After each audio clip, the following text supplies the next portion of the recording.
Kita sadar hidup kita tidak sempurna. Kita sadar bahwa kita hendaknya senantiasa ingat bahwa Tuhan akan membantu hidup kita. Kalau kita mau selamat dalam kehidupan kita, maka 3 hal tadi: mendengar, datang, dan berubah sesuai dengan apa yang disabdakan Yesus. Semoga inspirasi pagi hari ini dapat menjadi kekuatan dalam hidup kita sepanjang hari ini. Bersama dengan Tuhan Yesus, kita pun diajak untuk senantiasa bertumbuh, keluar dari kedosaan kita dan kelemahan kita. Dan semoga Roh Kudus senantiasa membimbing kita sepanjang hari ini. Hormat dan kemuliaan sampai selama-lamanya bagi Raja segala zaman, Allah yang kekal, yang tak tampak, yang esa. Amin. Dalam nama Bapa dan Putra dan Roh Kudus. Amin. Semoga rahmat Tuhan kita Yesus Kristus, cinta kasih Allah dan persekutuan Roh Kudus bersamamu. Opa, oma, para suster, bruder, ibu bapak, saudari-saudara, rekan-rekan muda, dan anak-anak sekalian, semuanya selamat pagi. Pada pagi hari ini, di hari Sabtu biasa ke-23, kembali kita menghadap Tuhan di awal hari kita, supaya Tuhan senantiasa memberikan berkat dan penyertaan dalam aktivitas kita sepanjang hari ini. Untuk itu, marilah di awal perayaan Ekaristi ini kita terlebih dahulu merendahkan diri kita di hadapan Tuhan, seraya mohon ampun atas segala dosa dan kesalahan-kesalahan kita. Tuhan Yesus Kristus, Engkau diutus untuk menyembuhkan orang yang remuk redam hatinya. Tuhan, kasihanilah kami. Engkau datang untuk memanggil orang yang berdosa. Kristus, kasihanilah kami. Engkau duduk di sebelah kanan Bapa sebagai pengantara kami. Tuhan, kasihanilah kami. Semoga Allah yang Maha Rahim mengasihani kita, mengampuni dosa kita dan mengantar kita ke hidup yang kekal. Marilah kita berdoa. Allah Bapa yang Maha Kudus, Engkau menuntun hidup kami dengan sabda-Mu. Ajarilah kami mengimani sabda-Mu, dan perkenankanlah kami mengikuti jejak Putra-Mu untuk menjadi berkat bagi dunia. Sebab Dialah Tuhan pengantara kami, yang bersama dengan Dikau dalam persatuan Roh Kudus, hidup dan berkuasa, Allah sepanjang segala masa. Amin. Bacaan dari surat pertama Rasul Paulus kepada Timotius. Saudaraku terkasih, sabda ini benar dan patut diterima sepenuhnya, yaitu bahwa Kristus Yesus telah datang ke dunia untuk menyelamatkan orang-orang berdosa. Di antara mereka itu akulah yang paling berdosa. Tetapi justru karena itu aku dikasihani, agar dalam diriku sebagai orang paling berdosa ini, Yesus Kristus menunjukkan seluruh kesabarannya. Dengan demikian, aku menjadi contoh bagi mereka yang kemudian percaya kepadanya dan memperoleh hidup yang kekal.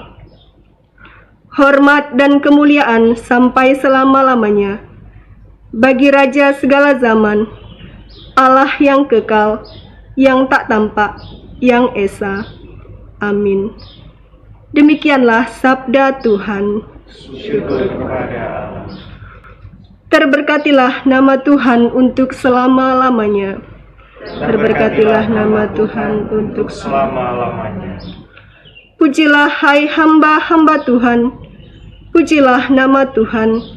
Kiranya nama Tuhan dimasyhurkan sekarang dan selama-lamanya. Terberkatilah nama Tuhan untuk selama-lamanya. Dari terbitnya matahari sampai pada terbenamnya, terpujilah nama Tuhan. Tuhan tinggi mengatasi segala bangsa, kemuliaannya mengatasi langit.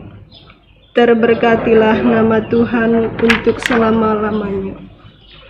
Siapakah seperti Tuhan Allah kita, yang diam di tempat tinggi, yang merendahkan diri untuk melihat ke langit dan ke bumi. Ia menegakkan orang yang hina dari dalam debu, dan mengangkat orang yang miskin dari lumpur. Terberkatilah nama Tuhan untuk selama-lamanya. Haleluya.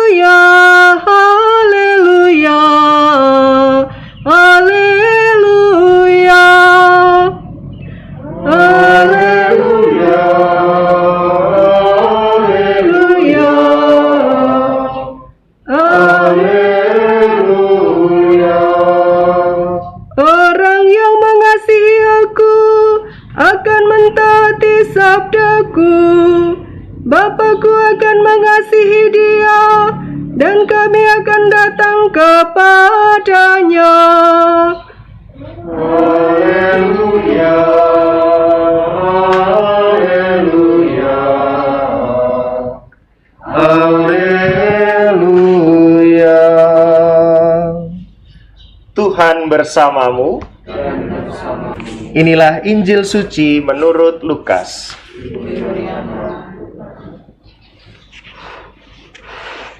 Yesus menyampaikan wejangan ini kepada murid-muridnya. Tidak ada pohon baik yang menghasilkan buah yang tidak baik, dan tidak ada pula pohon tidak baik yang menghasilkan buah baik, sebab setiap pohon dikenal dari buahnya. Karena dari semak duri orang tidak memetik buah ara, dan dari duri-duri orang tidak memetik buah anggur. Orang yang baik mengeluarkan barang yang baik dari perbendaharaan hatinya yang baik, tetapi orang jahat mengeluarkan barang yang jahat dari perbendaharaan hatinya yang jahat. Sebab yang diucapkan mulut meluap dari hati. Mengapa kalian berseru kepadaku, Tuhan, Tuhan, padahal kalian tidak melakukan apa yang kukatakan? Setiap orang yang datang kepadaku dan mendengarkan sabdaku serta melakukannya, aku menyatakan dengan siapa ia dapat disamakan. Dia itu sama dengan orang yang mendirikan rumah. Ia menggali dalam-dalam dan meletakkan dasarnya di atas batu. Ketika datang air bah dan banjir melanda rumah itu tidak dapat digoyahkan karena dibangun dengan kokoh. Sebaliknya, barang siapa mendengar sabdaku dan tidak melakukannya, ia sama dengan orang yang mendirikan rumah di atas tanah tanpa dasar. Ketika dilanda banjir, rumah itu segera roboh, dan hebatlah kerusakannya. Demikianlah sabda Tuhan. Opa, oma, suster, bruder, ibu, bapak, rekan-rekan muda, anak-anak yang terkasih, apa yang kita lakukan kalau misalnya kita mendengar handphone kita berbunyi? Bayangkan dalam sebuah kondisi kita sedang berada di meja makan, misalnya handphone kita ada di kamar, lalu tiba-tiba handphone kita berbunyi. Maka hal pertama yang kita lakukan adalah kita mendengar, itu suara handphone siapa? Jangan-jangan bukan suara handphone saya, entah suara handphone anggota keluarga yang lain, anggota komunitas yang lain, dan lain sebagainya. Setelah mendengar dan memastikan bahwa itu suara memang handphone kita, maka yang kita lakukan yang berikutnya adalah mendekat ke handphone itu. Jadi nyamperin, nggak mungkin dari jauh kelihatan itu suaranya apa. Itu ada telepon atau ada notifikasi dari siapa. Setelah kita datang dan mendekat, lalu yang berikutnya adalah kita kemudian bisa mengangkat telepon, bisa kemudian membalas pesan, dan lain sebagainya. Jadi ada sebuah tindakan. 3 hal sederhana itu: mendengar, datang, dan berbuat sesuatu. Itulah yang kerap kali terjadi dalam hidup kita dalam hal-hal sederhana. Tidak selalu handphone. Kita mendengar nama kita dipanggil oleh orang tua, oleh keluarga, oleh anak kita.